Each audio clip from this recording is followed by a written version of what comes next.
Ok les gars, comme nous le savons tous, cette période de Mercato 2025 s'est achevée le lundi 1er septembre à minuit. Elle a été vraiment riche en transferts. On a vu des mouvements complètement dingues, notamment ceux en Première Ligue, avec les achats d'Alexander Isak, de Florian Wirtz, de Gyökeres, etc. Mais nous, dans cette vidéo, nous allons nous attarder sur le Mercato de Manchester City. Les Citizens sortent d'une saison compliquée, ils avaient déjà entamé leur reconstruction lors de l'hiver dernier, avec un énorme Mercato à plus de 200 millions d'euros, comprenant des arrivées comme Omar Marmoush, Nico Gonzalez ou encore Kuzanov. Mais même malgré ces transferts, Manchester City se retrouvait avec pas mal de joueurs en fin de carrière. Et leur but lors de ce mercato, comme l'a dit Pep Guardiola, ça a été de vraiment rajeunir l'effectif et de le dégraisser car il contenait beaucoup trop de joueurs. Donc dans cette vidéo, nous allons noter le mercato Citizen et voir s'il aurait pu être mieux, oui ou non.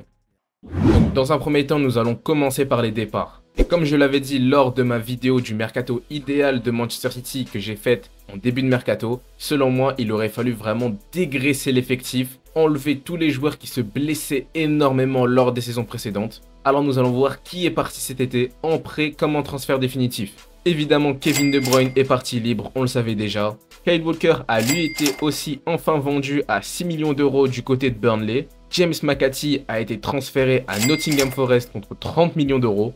Ederson a rejoint la Turquie du côté du club de Fenerbahçe et dernièrement Manuel Akanji s'est engagé du côté de l'Inter Milan, un prêt de 2 millions d'euros avec une option d'achat à 15 millions d'euros. Ça c'était pour les départs qui ont rapporté de l'argent à Manchester City, mais Jack Grealish est prêté avec option d'achat à Everton, Claudio Echeverri est prêté au Bayer Leverkusen sans option d'achat, Vitor Reis est prêté à Gérone sans option d'achat et İlkay Gündoğan a été libéré gratuitement du côté de Galatasaray. Maintenant pour les arrivées, Manchester City a vraiment pas mal recruté. Tijani Reinders contre 55 millions d'euros, Ryan Aït-Nouri contre 37 millions d'euros, Ryan Cherki contre 35 millions d'euros, Marcus Bettinelli 1 million d'euros, le jeune Sver Alset Nipan 15 millions d'euros qui a été reprêté dans la foulée, James Trafford contre 31 millions d'euros et pour finir, Gianluigi Donnarumma contre 30 millions d'euros. Je n'ai pas compté les ventes de joueurs de l'académie puisqu'on s'y intéresse pas forcément, mais en balance pure, Manchester City a recruté pour plus de 250 millions d'euros et a vendu pour 80 millions d'euros. Et en plus de cela, ils se sont quand même débarrassés de pas mal de gros salaires du club, notamment Kevin De Bruyne, Ederson, Kyle Walker, Jack Grealish. Donc c'est quelque chose de pas négligeable. Maintenant, nous allons faire une revue de l'effectif, voir combien ils sont en tout et si le régressage a bien été fait. C'est-à-dire, est-ce que les nouveaux joueurs, est-ce que l'effectif actuel est jeune et susceptible à ne pas se blesser comme le demandait Pep Guardiola au début du mercato. On commence par les gardiens de but de Manchester City et déjà là je trouve qu'il y en a trop. Donnarumma, Trafford, Ortega et Bettinelli. Au niveau des latéraux, on retrouve Matheus Nunes et Rico Lewis pour le côté droit et à gauche, Ryan Aït-Nouri et Nico Reilly. En défenseurs centraux, nous avons Ruben Dias, John Stones, Kuzanov, Vardiol et Nathan Ake. En milieu défensif, Rodri et Nico Gonzalez. En milieu relayeur, Reinders, Bernardo Silva et Kovacic. En milieu offensif, Ryan Cherki et Phil Foden. Pour les ailiers, Doku, Savigno et Oscar Bob. Et pour les attaquants de pointe, Haaland et Omar Marmoush. Alors évidemment, il y a des joueurs qui peuvent jouer à différentes positions, mais j'ai quand même mis leur position préférentielle. L'effectif compte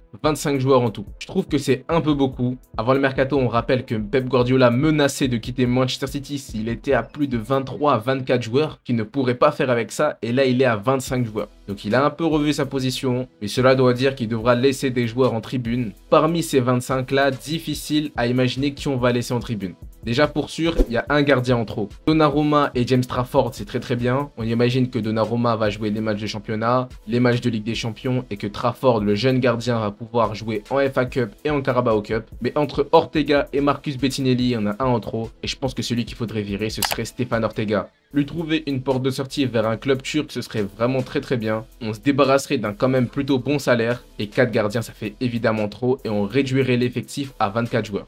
L'effectif sera à 24 joueurs, mais le troisième gardien ne verra aucun mal à se voir laisser en tribune. Il sait très bien qu'il ne pourra quasiment jamais jouer de match, donc ça réduit à 23 même, car Marcus Bettinelli est sûr et certain d'aller en tribune. Non, il reste 3 joueurs à envoyer en tribune. Et parmi ceux-là, c'est compliqué. Des fois, il y aura des blessures qui vont te permettre d'inclure tous les joueurs. Et bien, j'imagine que Nico Reilly sera laissé en tribune, qu'un défenseur central sera également laissé en tribune, car 5, ça fait un peu beaucoup. Et qu'un milieu de terrain, entre Nico Gonzalez et Kovacic, sera laissé en tribune. C'est quand même dommage, mais c'est pas catastrophique. Au moins, Pep Guardiola a vraiment un effectif complet. Et normalement, les blessures ne devront pas poser de problème à l'entraîneur espagnol cette saison. Et maintenant parlons du plan de jeu. Quel 11 sera aligné à partir de ce groupe de joueurs? Eh bien le 11, le voici. Alors je sais pas ce que vous en pensez, moi je le trouve quand même assez solide, même si j'y vois quelques petites lacunes qui pourront être améliorées à l'avenir. Donc maintenant que vous avez bien analysé le 11, dites-moi où vous voyez des postes un peu faibles. Je sais pas si on est d'accord, mais pour moi ce qui saute clairement aux yeux, c'est le poste de latéral droit. Matheus Nunes et Rico Lewis sont les deux options phares à ce poste. Kusanov ou John Stones peuvent venir dépanner ici dans un rôle un peu plus défensif, mais si Pep veut jouer avec des latéraux plutôt offensifs, il est obligé de composer avec soit Rico Lewis ou soit Matheus Nunes, ce qui a été fait lors des 3 premières journées de championnat. Rico Lewis, offensivement et techniquement, c'est plutôt pas mal, mais défensivement, il a vraiment de grosses lacunes. Et Matheus Nunes, c'est un bon joueur, c'est quelqu'un qui met beaucoup d'impact, mais c'est pas son poste de base et on sent qu'il n'a pas vraiment le niveau pour Manchester City. Même si pour moi ça reste un bon joueur de substitution, c'est difficile d'imaginer Matheus Nunes titulaire dans une équipe qui veut gagner la Ligue des Champions et la Première Ligue chaque saison même. Donc pour l'instant je trouve que c'est pas catastrophique, on peut essayer une saison avec ces deux-là, mais lors du prochain mercato, il va falloir vraiment recruter un latéral droit de top niveau. Cet été, on a beaucoup parlé de Denzel Dumfries ou de Tino Livramento. Et personnellement, je suis plutôt d'accord. Tino Livramento, ce serait vraiment une excellente recrue. Donc à voir comment il se sent du côté de Newcastle. Quelle saison fait Newcastle, s'il aura envie de partir l'été prochain ou pas. Mais je suis sûr que Manchester City a un œil toujours fixé sur lui. Et ensuite, au niveau des ailiers, il y a eu des grosses rumeurs concernant un départ de Savinho. Et les autres ailiers sont Doku et Oscar Bob, ou Omar Marmouche qui peut venir dépanner, Phil Foden qui peut venir jouer sur un côté mais dans un rôle d'ailier plutôt intérieur. Personnellement, je pense qu'il manque encore un top ailier. Et la rumeur que j'avais vue concernant un départ de Savinho du côté de Tottenham et une arrivée de Rodrigo du côté de Manchester City me plaisait bien. Rodrigo n'est toujours pas parti du Real Madrid, c'est officiel, il fera la saison du côté des merengues. Donc à voir comment ça s'organise pour lui. Est-ce que Xabi Alonso va lui trouver une place? Est-ce qu'il va faire une bonne saison du côté du Real Madrid?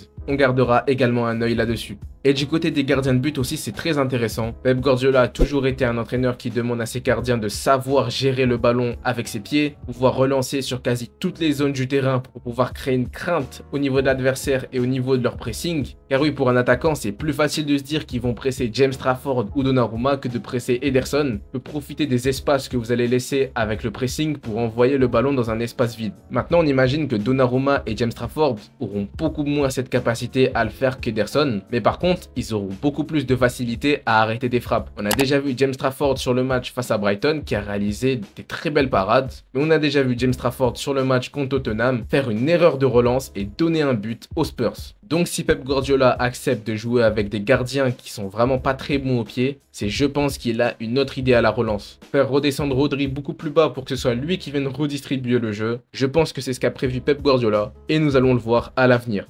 Et pour finir, il y a énormément de jeunes joueurs et ça c'est très bien. En joueurs très expérimentés, donc c'est-à-dire de plus de 29-30 ans, on y retrouve seulement Bernardo Silva, le capitaine de cette équipe, Rodri, Nathan Ake, John Stones, Kovacic et Stéphane Ortega et Bettinelli. Il y a aussi des joueurs dans la moyenne d'âge, c'est-à-dire entre 25 et 27 ans, donc Ruben Dias, Tijani Reinders, Omar Marmouche, Erling Haaland, Ait Nouri, Donnarumma, etc. Et il y a pas mal de très jeunes joueurs. James Trafford, Rico Lewis, O'Reilly, Kusanov, Nico Gonzalez, Ryan Cherki, Savinho, Oscar Bob. Donc vous voyez qu'il y a vraiment un équilibre entre expérience, joueurs dans la fleur de l'âge et joueurs très jeunes. Et ça c'est très bien, ça pourra éviter l'énorme hécatombe de blessures qu'il y a eu l'année dernière. Donc sur ce point-là, je trouve l'effectif vraiment très bien. Donc voilà les gars, c'est la fin de la vidéo, j'espère qu'elle vous aura plu. N'hésitez pas à me dire en commentaire ce que vous pensez du mercato de Manchester City. Si vous trouvez qu'il y avait d'autres départs à faire ou d'autres arrivées à enregistrer également. N'hésitez pas également à vous abonner, à liker. Et sur ce, moi je vous dis, ciao les gars.